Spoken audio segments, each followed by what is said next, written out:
आप। अच्छा, विवेक सर के बारे में हमने सुना है कि किसी को बिजनेस रिलेटेड प्रॉब्लम हो तो ये 5 सेकंड के अंदर जवाब दे देते हैं। जब भाभी जी आपको तैयार होने के बाद पूछती मैं कैसी लग रही हूँ, 5 सेकंड में जवाब दे पाते हैं आप? देखिए, इसमें तो सभी लोग पीड़ित हैं और हर जगह, हर घर में ये जरूर सुना होगा सबने कि बच्चों के चक्कर में तुम्हारे साथ रह रही है, वरना तुमको तो कब का छोड़ के चली गई होती। ये बड़ी कॉमन बात है। So right. परमीत सर बोलते हैं आपको ऐसा? आप तो कभी नहीं बोलती होंगी। इनका उल्टा है, इनका एटीट्यूड पति वाला है वैसे, तो इसलिए। क्या प्रॉब्लम है? नहीं, कोई औरतों प्रॉब्लम को मतलब मर्दों से कम बिल्कुल मत समझो। नहीं, ठीक है, पर ऐसे मुक्के वगैरह नहीं मारने चाहिए आपको। सर आपने अभी तक शादी नहीं की ना खान सर? नहीं। इतने पॉपुलर हो गए आप, आपका सेंस ऑफ ह्यूमर इतना अच्छा है, तो बड़े सारे प्रपोजल तो आते होंगे आपको। अभी तो इधर कुछ नहीं है सर। खान सर पर्सनल सवालों का जवाब कम देते हैं। अच्छा, जैसे हम शादीशुदा लोगों को देखने के बाद हमको थोड़ा सा और अच्छा, कई बार ना इंसान ज्यादा मोटिवेशनल स्पीकर्स को सुन लेना तब भी कंफ्यूज हो जाता है। कोई कहता है बड़े सपने देखो, गाड़ी लो, बैंक बैलेंस बनाओ।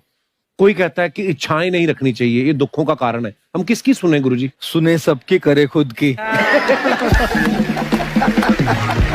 जो दिल से निकले। दिल से निकले, क्योंकि जो सुनते हैं हम कई बार सुनते हैं और उसको खुद की प्रोसेसिंग करते ही नहीं है, और जब दूसरों की बातें सुनकर बिना प्रोसेस करके फॉलो करने लगते, उसी को तो हम अंधश्रद्धा कहते हैं। बिल्कुल, उसको प्रोसेस करे, अपने दिल से जो रेजोनेट होता है उसको सोचे और फिर करें। मम्मी सुना, मेरी मम्मी के आगे डॉक्टर फेल है। मम्मी की जो सहेली ऑन द स्पॉट इसके साथ बैठी है, और इनको अगर कोई प्रॉब्लम है, फॉर एग्जाम्पल कोई शुगर की प्रॉब्लम है, तो उन्होंने जो बोल दिया वो अंतिम सत्य है। ले मैनू फलानी कहती है, ऐ खाड़ो तो ऐ हो जाता है। ये सवाल मैंने आपके लिए पूछा था।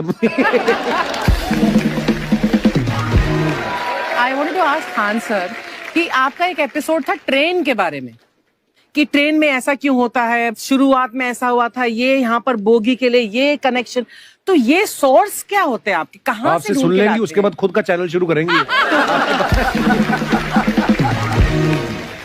कुछ चीजें तो ऐसे डायरेक्टली मिल सकती हैं, और नहीं तो वहाँ ऑन द स्पॉट जाके वहाँ पे पूछ लेते, जो वर्कर होते हैं ना, उन लोग को ज्यादा आइडिया रहता है उन लोग से, वो पूछ लेते हैं कि ये कैसे काम करता है, तो वो ज्यादा कोशिश करते हैं कि हम किसी चीज को खुद से अगर जाने रहेंगे तो ज्यादा अच्छे से डिलीवर कर सकते हैं। तो कई बार वहाँ यार्ड वगैरह में भी चले जाते हैं पता करने के लिए। लेकिन बहुत इंटरेस्टिंग था। हवाई जहाज पर भी बनाइए।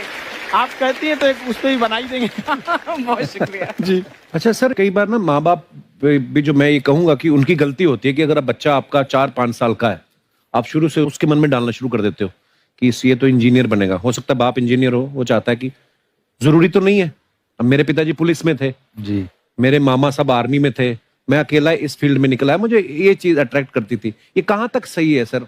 जी, मेरे हिसाब से तो बच्चों पे कभी प्रेशर नहीं डालना चाहिए, लेकिन साथ ही साथ हमको ये भी देखना चाहिए कि जैसे एल्बर्ट आइंस्टाइन ने एक बहुत अच्छी बात बताई थी, अगर एक खरगोश हो, एक बंदर हो, एक हिरन हो, एक शेर हो और एक मछली हो, उन सब को आप एक कतार में खड़ा कर दीजिए और उन सब के लिए एक ही टेस्ट हो कि आप पेड़ पे सब लोग कैसे चढ़ पाए। बहुत ओके, अब सबको एक टेस्ट कैसे दिया जाए?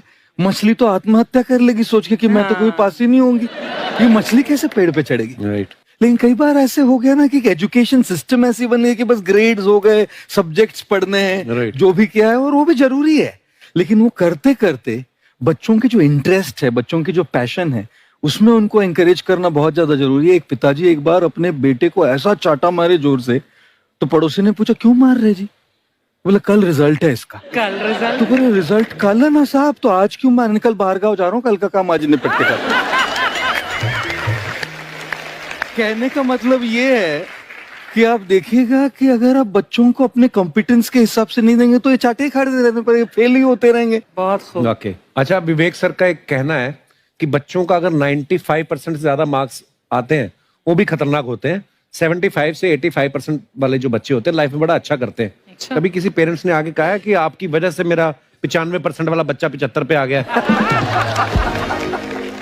नहीं, बेसिकली 95%, देखिए स्कूल में जो पढ़ाई हो रही है, जो बताया, वो classroom based conceptual theoretical approach है, और उसमें बच्चे को क्या चाहिए, एक कॉन्सेप्ट होता है कि जिस सब्जेक्ट में 10 में से 3 आ रहे हैं उस पर फोकस करने की जगह वहां फोकस करो जिसमें 10 में से 7 आ रहे हैं, ताकि उसका सुपर स्पेशलिस्ट बने।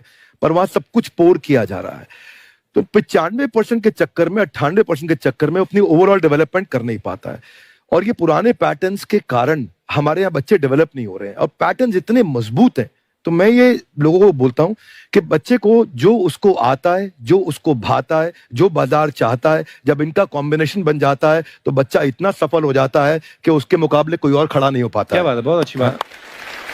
मैं देखो, ये पुराने बिलीफ तोड़ने जरूरी है।